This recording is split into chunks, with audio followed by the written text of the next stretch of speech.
They planned the whole trip without telling me. 10 days in Italy, Florence, Rome, the Amalfi Coast, all of it. They booked the flights, they reserved the hotels. They packed their bags and talked about it at the dinner table like I was not sitting right there. I found out about the trip the same way I found out about most things in my family, by accident, too late, and in a way that made it clear the forgetting was never really forgetting at all. But here is the part that changed everything. When I checked my bank notification the next morning, my card had already been charged, nearly $4,000, for a trip I was not invited to, for a trip I was not even told about, and my father's name was the one tied to the purchase. Before this story goes any further, I want to ask you something real.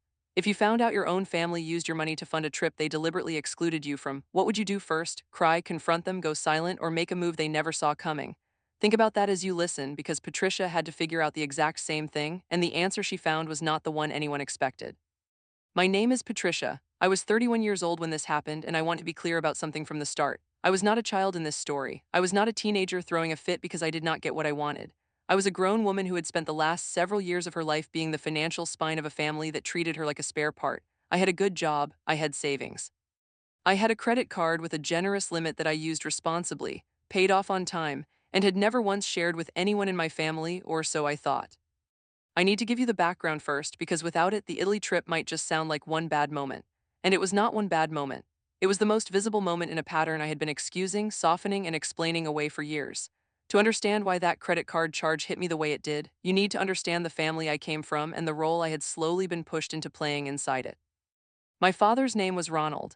He was 63 years old at the time of this story, retired from a mid-level government position and living off a pension that was comfortable but not extravagant.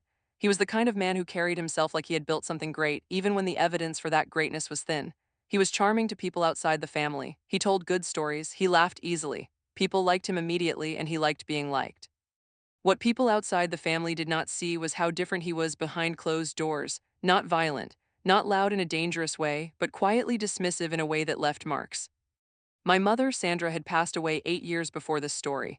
Her death had changed the family in ways we never fully talked about. She had been the soft place in the middle, the one who smoothed edges, who noticed when someone was left out, who made sure everyone felt seen. When she died, that role vanished and nobody stepped in to fill it. The family did not grieve together. We grieved in separate rooms, and then slowly drifted into something that looked like normal, but was mostly just performance. My brother Marcus was 35. He was the oldest, and he had always been my father's obvious favorite, not in a secret way, in an open, comfortable, entirely unashamed way. Marcus could do very little wrong in my father's eyes, and when he did do wrong, the explanation always arrived quickly. He was stressed, he was trying, he had a lot on his plate. Marcus had married a woman named Deanne 3 years before this story. Deanne was pleasant enough in small doses and exhausting in larger ones. She had a talent for steering conversations back to herself, and a habit of framing every family event as something that needed to work around her schedule. Then there was me, Patricia, the younger one, the daughter, the one who had moved back to the same city as my father 4 years earlier, not because I had failed somewhere else, but because I had chosen to be closer to family after my mother died. I had told myself it was the right thing to do. I had told myself family mattered. I had told myself that my father, despite everything, was still my father, and that I owed him proximity, if not perfect peace. Within the first year of moving back, I had lent my father money twice. Small amounts at first, a few hundred here, a car repair there. I had helped Marcus with a deposit on a new apartment when Deanne pushed them to upgrade before they could really afford it.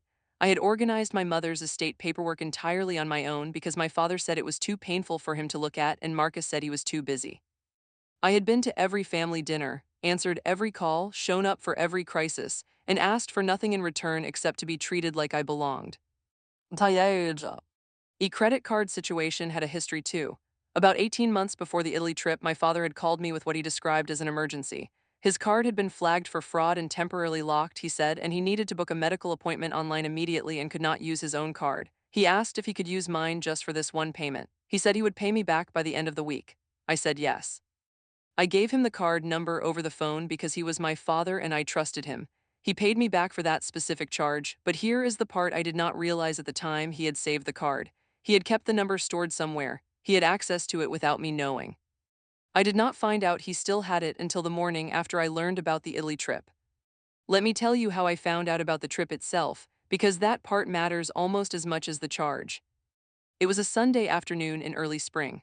I had driven over to my father's house for what I thought was just a regular family lunch. Marcus and Diane were already there when I arrived. Diane was showing my father something on her phone, and they were laughing in that particular way people laugh when they are excited about something they have not yet shared. I sat down, poured myself some water, and waited for someone to include me in whatever the joke was. Marcus was the one who finally said it casually, almost as an afterthought.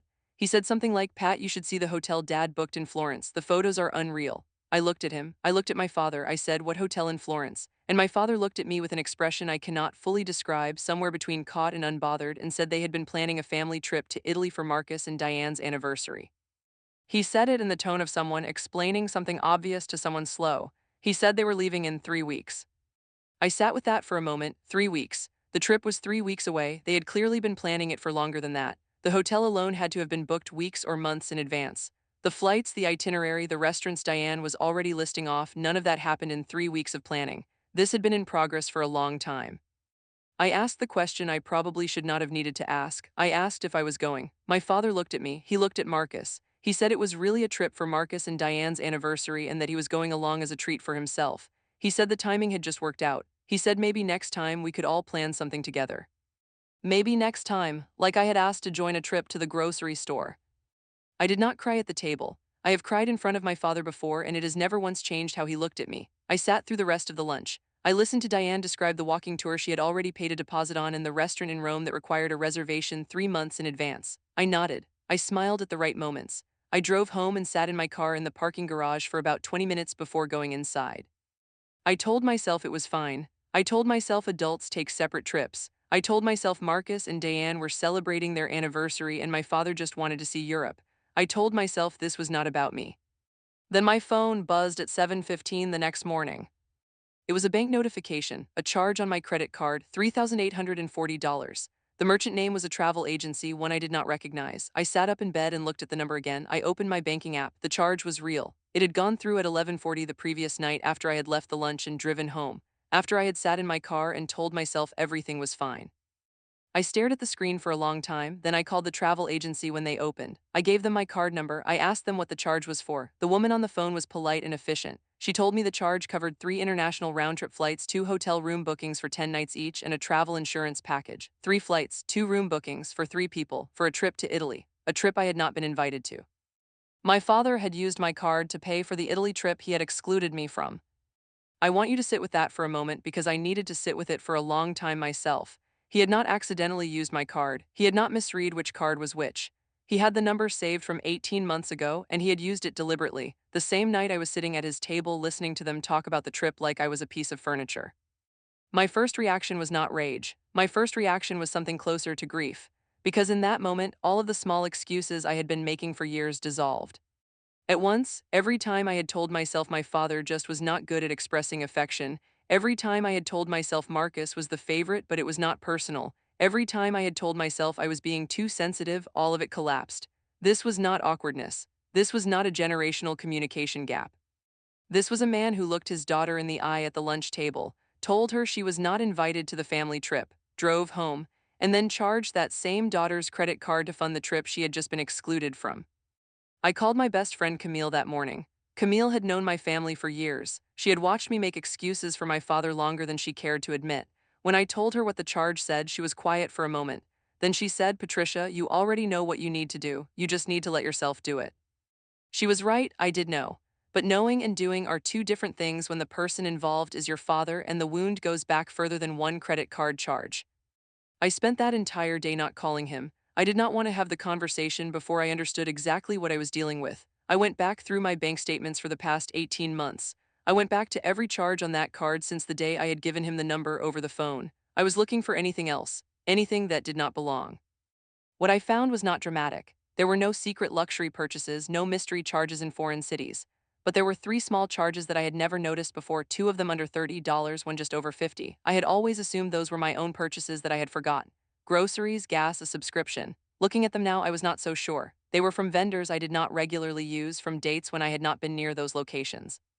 I wrote everything down: dates, amounts, vendors. I kept the bank notifications. I took screenshots of every transaction going back 18 months. I did not know yet exactly what I was going to do, but I knew I needed the full picture before I did anything. My father called me on Tuesday morning. I let it go to voicemail. He left a message that said, "Just checking in, hope you're doing well, let me know when you want to grab dinner before we leave." His voice was relaxed, easy, like nothing had happened. Like the charge had never been made, or like he assumed I had not noticed, or like he genuinely believed he had the right to use my card because I was his daughter and money in the family just moved around freely. That voicemail told me something important. He was not panicking. He was not calling to apologize or explain. He called like it was a normal Tuesday, which meant one of two things: either he genuinely did not think he had done anything wrong, or he was very good at pretending. I called Marcus that afternoon. I told him about the charge. I kept my voice steady. I said, "Marcus, I need you to know that Dad used my credit card to pay for the Italy trip." There was a pause, then Marcus said, "What do you mean he used your card?" I said exactly what I said. He used my card, the card number he had from 18 months ago. He saved it and used it last Sunday night. Another pause, then Marcus said, "Are you sure it was not a mistake? Are you sure he did not mean to use his own card?" And there it was. That was the first response. Are you sure it was not a mistake? Not that is wrong, not I will talk to him, not what can we do to fix this. The first instinct was to find the explanation that made it not my father's fault. I told Marcus I was sure. I told him I had called the travel agency and confirmed exactly what the charge covered: 3 flights, 2 rooms, travel insurance. I told him I had the statement in front of me. Marcus got quieter. He said he would talk to Dad. He said Dad probably just got confused. He said they would sort it out. I said, "Marcus, I need you to understand something. I am not calling because I need you to manage this for me. I am calling because you deserve to know what happened before I handle it myself." He did not quite know what to do with that. I spent the rest of Tuesday and all of Wednesday in a particular kind of quiet. I was not spiraling. I was not crying every hour. I was doing something that felt new for me. I was thinking clearly. I was reviewing the facts without softening them. I was deciding what I actually wanted, not what would keep the peace, not what would make everyone comfortable, not what my father expected me to do. What did I want? I wanted my money back. I wanted the charge disputed and returned. I wanted the pattern to stop. And I wanted, for the first time in a long time, to stop being the person in this family who got treated as optional. On Thursday morning, I called my bank. I told them I had an unauthorized charge on my account. I explained that someone had used my card number without my current permission for a purchase I had not authorized. The bank representative walked me through the dispute process. She told me the charge would be flagged and that I should expect a provisional credit within a few business days while the investigation was conducted. She told me the travel agency would be contacted. She told me the charge would very likely be reversed. After I hung up with the bank, I sent my father a text message. I kept it short. I said, "Dad, I know you used my card for the Italy booking.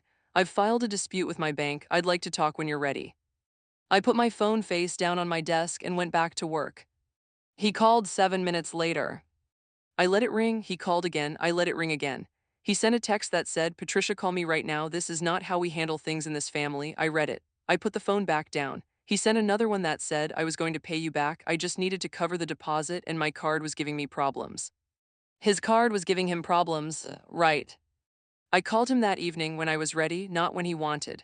I sat in my living room with a glass of water, my bank statement on the table beside me, and my voice completely level. He picked up immediately. The conversation that followed was one of the most clarifying conversations I have ever had with my father, not because he said anything good, but because he said everything true about who he was, clearly and without meaning to. He started by explaining. His card had a low balance, he said. He was waiting on a transfer. He needed to lock in the deposit before the booking expired. He said he planned to put the money back in my account before the statement closed. He said he would have told me. He said I had given him the card for emergencies and he considered this an emergency. I let him finish. Then I said, "Dad, you gave me the card number 18 months ago for one specific charge. I did not give you ongoing access to my account. You saved the number without my knowledge and used it for a purchase worth nearly $4,000 for a trip I was not invited to. That is not an emergency. That is unauthorized use of my card." He was quiet for a moment. Then he said I was being dramatic. He said this was a family matter and families share things. He said if my mother were here, she would tell me to calm down. He used my mother's name, who has been gone for 8 years, as a tool to make me feel guilty for a boundary I should have had a decade ago. I said, "Dad, I am not going to debate whether what you did was wrong. The bank has already been contacted and the dispute is filed. I called to let you know, not to ask for permission." He said I was going to ruin the trip. He said Marcus and Diane had been planning this for months. He said I was punishing innocent people because I was angry at him. He asked if I was happy now. He asked if this was what I wanted. He said he was disappointed in me. He was disappointed in me. After using my card without my consent for a trip he had deliberately excluded me from, he was disappointed in me. I said, "I hope you enjoy Italy, Dad." Then I ended the call. The next few days were uncomfortable in the particular way that truth always is when it first comes out of hiding. Marcus called me. He had apparently talked to my father, who had given him his own version of events, a version in which I had technically given him card access, in which he had planned to repay me, and in which I had overreacted by going to the bank. Marcus did not say those exact words, but I could hear the shape of them and how he framed his questions. He asked me if I could just cancel the dispute and let Dad pay me back directly. He said it would be better for everyone. I asked Marcus if he thought what Dad did was acceptable. He was quiet. I asked again, gently, not to corner him, but because the answer mattered. Marcus said, I think Dad made a bad call, but he did not mean any harm. And I said, Marcus, good intentions do not make unauthorized charges on someone's card acceptable. They just make the conversation harder. He did not have a response to that. I told Marcus I was not canceling the dispute. I told him I wanted to be paid back through the official process. I told him this had nothing to do with the trip and everything to do with the fact that my card should never have been used without my permission. Marcus said he understood. I was not entirely sure he did, but he did not push further. Diane called me 2 days later. This surprised me more than Marcus calling because Diane and I had always maintained a polite distance rather than real warmth. She called from what I assumed was the house in the middle of a weekday afternoon. She said she had heard what happened and she just wanted to say she thought it was all a misunderstanding. She said she hoped I would not let this affect the family. She said, Patricia, you know your dad loves why. Oh, he just sometimes does not think things through. He just sometimes does not think things through. $4,000 on someone else's card. Yes, just a momentary lapse of thought. I was polite with Diane. I told her I appreciated her calling. I told her I was handling it through the bank and that I hoped they would all have a wonderful trip. I said it sincerely, actually, because I had moved past wanting to ruin anyone's vacation. I was not trying to punish anyone. I was trying to protect myself, which is a completely different thing and one I had not done well enough for a very long time. The provisional credit appeared in my account 5 days after I filed the dispute. $3,840 back where it belonged. I looked at the number for a moment, then I saved it. Here is where I want to tell you something about money and family that I had never fully understood before this moment. My father had always treated financial things between us as informal. He would ask, I would give. He would say he would pay it back, and sometimes he would, and sometimes it would just quietly disappear into the category of family. I had always gone along with this because I did not want to seem petty. I did not want to be the daughter who kept score. I did not want my love to look like a ledger. But here is what that informal system had created: a dynamic where my financial generosity was treated as an entitlement, not a gift, where the line between my money and the family's money had gotten blurrier with every unchallenged request, and where my father had eventually felt comfortable enough or entitled enough to simply use my card without asking, because in his mind, my card was just another family resource that happened to be in my name. The dispute process forced that informality into the open. It made it official. It drew a line that could not be talked away over dinner. My father left for Italy 8 days after our phone call. He did not contact me in that week except for one text that said, I hope you feel better about everything by the time we get back. I did not respond. I used those 10 days, the 10 days they were in Florence and Rome and along the Amalfi Coast, to do something I should have done much earlier. I sat with myself with the full history of how I had been treated in this family, and I let myself see it clearly. Not through the filter of excuses, not through the softening lens of love, just clearly. I saw that I had moved back to this city partly out of duty and partly out of hope. The hope that proximity would create the closeness I had always wanted with my father. The hope that showing up consistently would eventually make him see me the way he saw Marcus. The hope that being available and helpful and uncomplaining would translate into being valued. What it had translated into was being used, reliably and with no particular guilt. I thought about the times I had helped financially and been thanked in the moment and then forgotten later. I thought about the family events where decisions were made without asking my opinion. I thought about the Christmas where my father had given Marcus and Diane a cash gift and had given me a gift card to a store I never shopped at, and how I had smiled and thanked him and driven home feeling invisible. I thought about the Sunday lunches where conversations always seemed to rotate away from my life, my work, my plans, and back to Marcus and Diane and what they were building. I had been the helpful one, the available one, the one you called when you needed something. And somewhere along the way, the distance between that and being genuinely loved and included had grown so large that a man felt comfortable charging $4,000 to my account for a trip he had excluded me from without a single conversation, without a single question, without a single moment of wondering whether that was acceptable. I started seeing a therapist during those 10 days. Her name was Dr. Anya, and she had a calm, specific way of asking questions that made me think harder than I wanted to. In our first session, I told her the whole story. She listened. Then she asked me something that has stayed with me ever since. She asked, when did you first decide that keeping this family comfortable was more important than being honest about how you felt inside it? I could not answer right away, but I thought about it for days, and the honest answer was that I had started doing it somewhere around the time my mother died. When my mother was alive, she had done some of that emotional smoothing herself. She had been the one to notice when I was quiet, to check in, to make space for me even in a family that leaned toward Marcus. When she died, the smoothing stopped. And rather than speak up about what I was losing, I had quietly absorbed the loss and started doing the smoothing myself for everyone else. about everything except my own needs. Tell you. Hat was the pattern. I had spent 8 years trying to be the person my mother used to be for everyone, without ever asking anyone to be that for me. My father came back from Italy on a Wednesday. The first message I got from him was a photo of the Trevi fountain. No words, just the photo, like we were in a normal relationship, like the phone call had not happened, like the credit card dispute had not happened, like I was the kind of daughter who could be handed a postcard image and would smile and ask him to tell her all about it. I looked at the photo for a moment. I did not respond. Marcus texted me that same day. He said the trip was beautiful and Dad seemed relaxed and he hoped we could all get together soon to talk things through. I told him I was glad the trip went well. I told him I was open to talking, but that I needed it to be a real conversation, not a performance of everything being fine. He said he understood. He said he would talk to Dad. The family dinner happened on a Saturday evening 2 weeks after they got back. It was at my father's house. I arrived on time, which meant I arrived before Marcus and Diane, who were chronically and unrepentantly late to everything. My father met me at the door. He looked older than I remembered, or maybe I was just seeing him differently. He said, "Come in, there is food already on the stove." He did not hug me. I did not reach for one. We sat in the kitchen while he stirred something on the stove. The silence between us was not entirely hostile, but it was not comfortable either. I waited. He was the one who had requested this dinner through Marcus. He was the one who had said he wanted to talk, so I waited. He started by talking about the trip. Of course he did. He described the hotel in Florence, the pasta, the way the light hit the Duomo in the early morning. He described Diane's reaction to the Colosseum and how Marcus had cried a little, which my father found both embarrassing and endearing. He talked for several minutes about a winery they had visited outside Siena. He talked about the weather and the airport and the flight home. And then he said, "I know you are upset with me." I said, "I am not upset, Dad, I am clear." He looked at me. He asked what the difference was. I said that being upset is an emotion and being clear is a decision. He was quiet. Then he said what I had known he was going to say from the moment Marcus told me we were having this dinner. He said, "Patricia, I made a mistake with the card. I should have asked. I was going to pay it back, and I know that the way it looked was bad, but I need you to know I never intended to hurt you." I said, "I believe you did not intend to hurt me. I believe the card felt like a small thing to you. And that is exactly the problem. The reason it felt small to you is because of how this family has treated my time and my money and my feelings for years. It felt small because you have had so many instances of me giving without limits that using my account without asking did not register as something serious." He started to object. I kept going. I said, "I am not saying this to punish you or relitigate old arguments.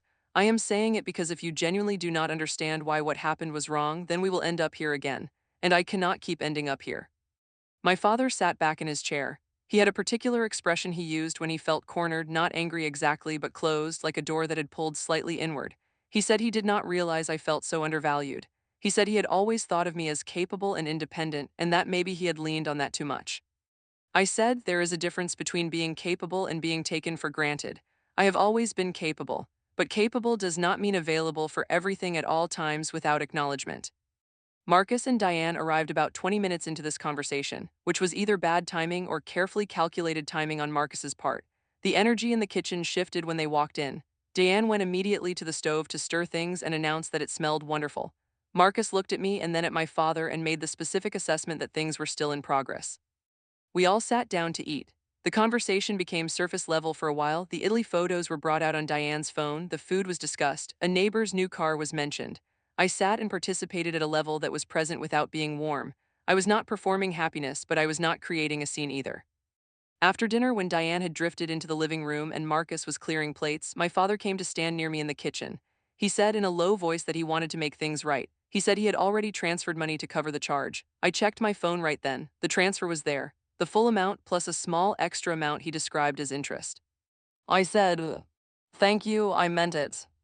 He said he hoped we could move forward. I said I hope so too, but I need to be honest with you about what moving forward means for me. It does not mean going back to the way things were. The way things were is what made this possible.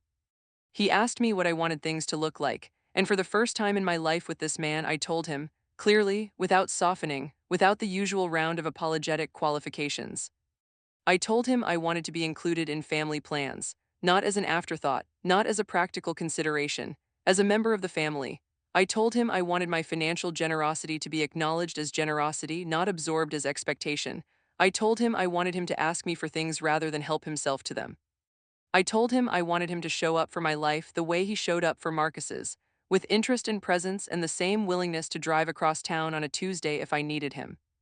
He listened. He did not immediately agree to everything. He said some of what I described was fair and some of it he would have to think about. I respected that more than an immediate promise he would not keep. At least it was honest. I said, Dad, I am not asking for a perfect relationship. I am asking for a real one where I am not invisible until I am useful. He looked at the kitchen floor for a moment, then he nodded. The months that followed were imperfect but different. That is the most honest way I can describe them. My father did not transform overnight. He was still more comfortable with Marcus than with me. He still defaulted to Marcus for big decisions and casual company, but there were changes, small ones at first, then larger ones over time. He called me one evening just to ask how work was going, not to request anything, not to share news about Marcus, just to ask about me. I almost asked if everything was okay because the call was so unusual. But I stopped myself and just answered honestly, and we talked for almost 30 minutes about my job and a project I had been stressed about, and he listened in a way I was not used to from him. He asked questions. He remembered the name of my supervisor when he called again 2 weeks later and asked how the project had wrapped up. Those calls started happening with more regularity, not every week, but consistently enough that they stopped feeling like exceptions. The credit card incident also forced a change I had needed to make for a long time. I had a candid conversation with my bank and upgraded my account security. I changed my card number. I set up notifications for every single charge over $5. I reviewed my accounts with more care than I ever had. I was not paranoid. I was just finally paying attention in a way I should have been all along. I also made a quiet internal decision about what help within my family would look like going forward. I would still help when asked and when I genuinely wanted to, but I would not help by default. I would not say yes before I had thought about whether yes was actually what I meant. I would not give money, time, or emotional labor simply because someone in my family expected it and I wanted to avoid the discomfort of disappointing them. This decision was harder to live out than it sounds. There were moments that tested it. About 4 months after the Italy conversation, my father mentioned casually that he was thinking of taking a trip to Portugal and asked if I wanted to come along. I noticed the way the invitation landed in my chest, surprised and a little tender. I told him I would think about it and let him know by the end of the week. I did think about it. I decided I wanted to go. We went to Lisbon for 6 days, just the two of us. No Marcus, no Diane. It was not a perfect trip. My father and I had different rhythms and different tolerance levels for how much walking was appropriate before stopping for coffee. He was more interested in history and I was more interested in food. We disagreed about at least one restaurant and one museum. But we were in the same city, sharing meals, walking through the same streets, talking about things that mattered and things that did not. At one point, standing on an overlook above the river at sunset, my father said to me, "Your mother would have loved this." I said she would have taken 1,000 pictures. He laughed. It was a real laugh, not a performance. Just a genuine moment between two people who had both lost the same woman and were finally standing close enough to each other to share the grief out loud. That moment was not everything, but it was something real. And for the first time in a long time, something real between me and my father was enough to hold on to. I want to tell you something about the way that credit card dispute changed me, because it was not just about the money and it was not just about the Italy trip. What it changed was the pattern of how I moved through my own family. For our years, I had operated on a silent rule. Do not make this harder, keep the peace, accept less so that no one has to deal with conflict. That rule had cost me enormously in ways I was still discovering. The dispute was the first time I had refused to absorb a cost that was not mine to carry. It was the first time I had made an official, documented, non-negotiable move in my own defense, and the strange thing about it was how clean it felt. Not cruel, not dramatic, just clean. A boundary drawn in the only language that required no interpretation, action. My father's original charge felt to him like a small family matter. My dispute turned it into something that had paperwork, something that had an official record, something that could not be explained away with "it's just family," because it was now, whether my father liked it or not, a matter of documentation. I learned something important from that. Some things need to be documented. Not everything can live in the soft, interpretable space of family dynamics where whoever tells the story most convincingly wins. Some things need receipts, records, and a trail that cannot be softened. Camille called me one evening several months after all of this had settled. She asked me how I was doing and I told her honestly that I was doing better than I had in years.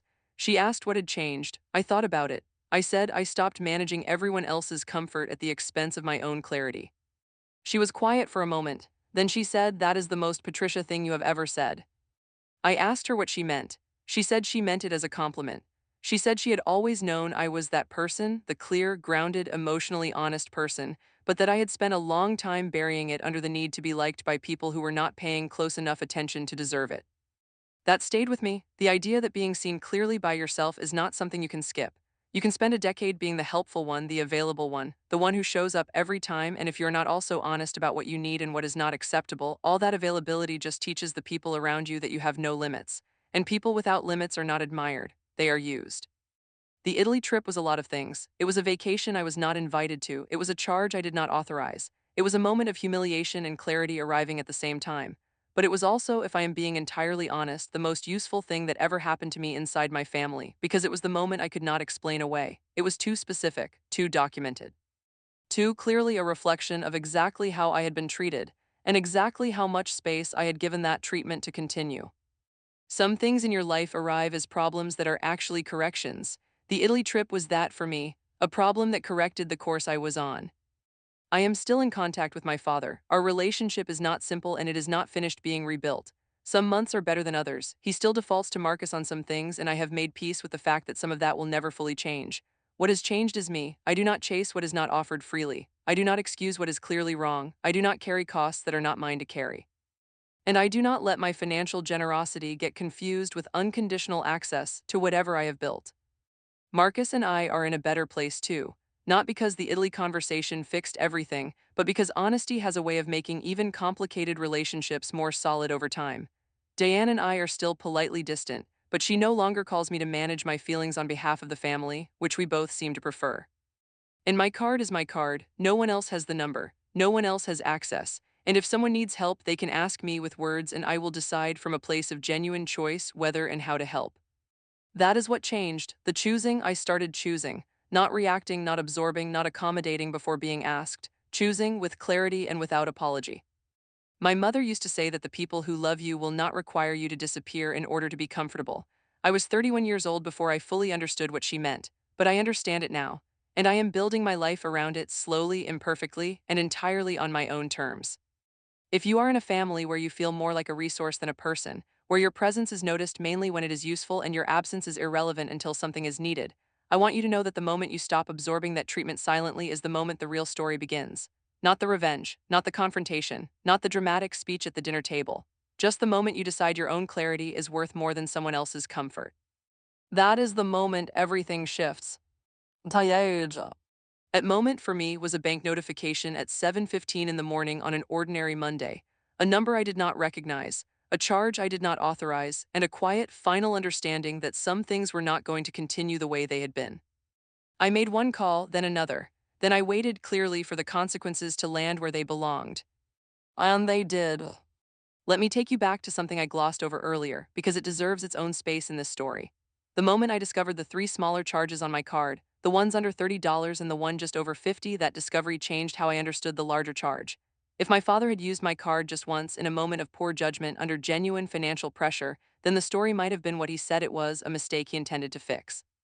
But three other charges from vendors I did not recognize, on dates I had not been near those locations, told a different story. It told the story of someone who had grown comfortable, comfortable enough to use the card on multiple occasions, comfortable enough to assume the amounts were too small to be noticed. When I brought this up during our family dinner conversation, when Marcus was in the other room and my father and I had a few minutes in the kitchen, my father's response was telling. He said he might have used the card for one or two small things over the months, that he was always going to tell me that it had never been a big deal in his mind. He was not lying to me in that moment, I think. He was telling me exactly how small of a deal it had been in his mind. A few charges here and there. Nothing significant, just family. That was the sentence that stayed with me, just family, because that phrase, just family, had been the wrapper around every unchallenged thing for years. The loans that were just family, the decisions made without me that were just family, the dinners where my life was just family background noise. Just family had been the explanation for everything that would have been unacceptable from a stranger. I did not raise my voice about the smaller charges, I documented them. I went back through my records thoroughly and flagged every transaction I could not place with certainty. For the ones where the amounts were small enough that I could not be sure, where I genuinely could not remember if I had made the purchase or not, I let those go. I did not want to pursue things I was not certain about. That is not who I am. But for the three I was most confident about, I noted them carefully and included them in a conversation I had with my bank separately, after the main dispute had resolved. The bank could not reverse charges that old without stronger evidence, and I understood that. But the notation was made. The pattern was on record. And for me personally, the three smaller charges were the detail that transformed the Italy charge from a single act of poor judgment into a sustained pattern of assumption. That distinction matters. One bad decision can be forgiven and moved past. A pattern requires a structural change. You cannot forgive a pattern the same way you forgive a mistake because a pattern does not come from a moment of weakness, it comes from a belief. My father believed on some level that my financial resources were family resources, that my card was accessible to him when he needed it, that the formality of asking was something we had moved past. Changing that belief required more than an apology. It required evidence that I was a separate person with separate boundaries and separate financial existence that was not automatically available to the family. The dispute was that evidence. The follow-up conversation was that evidence. My refusal to cancel the dispute, even when Marcus asked, even when Diane called, even when my father said I was ruining the trip, was that evidence. Sometimes love looks like holding firm when the pressure says give in, not from cruelty, not from the desire to punish, but from the knowledge that giving in again would simply reset the pattern to its starting point and leave me exactly where I had always been, used, overlooked, and grateful for the scraps of acknowledgement. There was one more moment from the Italy aftermath that I want to share, because it speaks to something larger than just my family. About 6 weeks after the trip, my father mentioned during a phone call that he had told a story about the Italy experience to some old friends of his. He described it as we had a little family hiccup about a travel expense, but we sorted it out. I was the one who sorted it out, actually. He said it with the ease of a man who had placed himself in the center of the resolution, who had made himself the protagonist of his own accountability. That was fine. I did not need credit for the story he told other people. I only needed the actual outcome in my actual life. But it reminded me of something. Dr. Anya had said that people who have operated from a position of power inside a family often reframe the moments when that power is challenged as misunderstandings that were collectively resolved, rather than moments when someone with less power finally refused to accept what had always been unacceptable. My father had not done something wrong and then been held accountable. In his retelling, the family had simply had a small miscommunication and sorted it out together. I let him have his version. It cost me nothing. Because in my version, the one supported by bank records and a provisional credit and a documented dispute and 3 months of genuine change in our relationship, the story was much clearer. And my version was the one that mattered to my actual life. I want to talk about Camille one more time before the story ends because she deserves more than a single mention. Camille had been watching me navigate my family for the better part of a decade. She had watched me give and get little back. She had watched me make excuses that even she could not believe after a while. She had encouraged me to speak up many times, gently without pushing, because she understood that the timing had to be mine. When I told her about the Italy charge that Monday morning, her response had been, "Patricia, you already know what you need to do. You just need to let yourself do it." What I did not tell you earlier was what she said after that. She said the difference between this moment and every other moment is that this one has paperwork. And paperwork, she said, is something your father cannot charm his way around. She was right. He could charm an uncomfortable conversation. He could charm a dinner table. He could charm mutual family friends into believing the version of events where he was a good man who occasionally made small, forgivable errors. But he could not charm a bank dispute. He could not charm a provisional credit. He could not charm the travel agency being contacted and confirming exactly what the charge covered. The paperwork was neutral. The paperwork did not care how good his stories were. I learned to love the paperwork, not as a weapon but as a language my family had no choice but to take seriously. A language that did not require my emotional participation to be effective. I did not need to cry or rage or perform injury. I needed to fill out a form, and that form said more clearly than any dinner table confrontation that what had happened was unacceptable and that it was now being corrected through official channels. There is a kind of power in that, a quiet, clean, entirely nonviolent power that comes from knowing your rights and exercising them with calm. It is not exciting. It does not make for a dramatic scene, but it works. And it works in a way that lasts because it creates consequences that exist independently of your emotional state. The months after the dispute and the dinner and the Portugal trip brought something I had not expected, a slow renegotiation of what I was willing to be for this family and what this family was willing to be for me. It was not linear. There were dinners that felt good and calls that felt stiff. There were moments when my father slipped back into the old dynamic, the assumption that I would show up, help out, and not need much in return, and moments when I could see him catching himself and trying to do differently. I gave him credit for the trying. I am not a person who withholds credit when it is earned, but I also stopped grading him on a curve. The bar for what I accepted was the same bar I would hold anyone else to, not a lowered, softened, just family bar. When he made a request, I considered it on its merits. When he offered something, I received it genuinely rather than guardedly. There was a birthday dinner about 8 months after all of this, my birthday. For the first time that I could remember, my father called me the day before to confirm the plan and ask if there was anywhere specific I wanted to go. He did not assume. He did not suggest a place he preferred and call it a joint decision. He asked me what I wanted. I named a restaurant I loved and had never been to with family because I had always assumed it was not the kind of place they would enjoy. He made a reservation. He showed up on time. He told me over the appetizers that he was proud of me, not proud of something specific I had done for the family. Proud of me, of who I was, of the life I had built. I sat with those words for a moment. Then I said, "Thank you, Dad," and I meant it without reservation. That dinner was not the end of the story. Stories like this do not end at a dinner table, but it was a marker, a moment I could point to and say, this is different, not perfect, just real, just different in a direction that matters. My father is not a villain. I want to be clear about that before I close this story, because the easiest thing would be to leave him as the man who charged his daughter's credit card for a trip she was not invited to and let that be the whole picture. That is not the whole picture. He is a complicated man with his own losses and his own way of navigating the world that has never been fully honest even with himself. He loved my mother deeply and had no idea how to grieve her in a way that did not eventually hurt the people around him. He favored my brother in ways that were not fair but came from something in him I may never fully understand. He made me invisible in ways that were not entirely conscious, and then was genuinely surprised to discover the cost of that invisibility when I finally refused to absorb it quietly. He is not a villain. He is a human being who got comfortable in a pattern that served him and never stopped to ask what it cost the person at the other end of it. That is not a character flaw unique to him. That is a thing people do, sometimes without meaning to, when no one holds them accountable.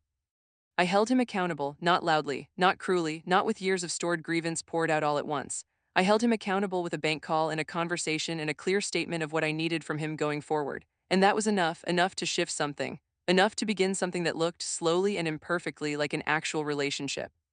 I think about what my mother would say if she could see this story from where she is. I think she would be glad I finally spoke clearly. I think she would say something about how love does not require you to disappear inside it.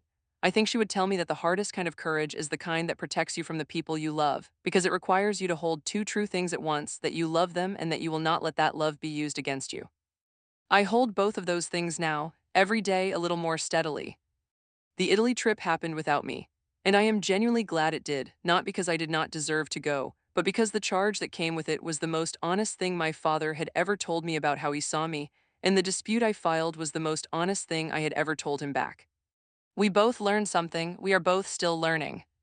That, I think, is what moving forward actually looks like. Not a single perfect moment, not a grand resolution, just two people flawed and trying, navigating something real. I will take that. If any part of Patricia's story felt familiar to you, the being left out, the being used, the moment you finally said enough and chose yourself, I want to hear from you in the comments. Tell me what you would have done the moment you saw that charge on your phone. Tell me if you have ever been the Patricia in your family, the one who shows up every time only to find out the invitation was never really meant for you. And if this story helped you feel a little less alone in that experience, or gave you the language for something you have been carrying quietly, please share it with someone who needs to hear it. You do not have to stay quiet about the things that cost you. You never had to.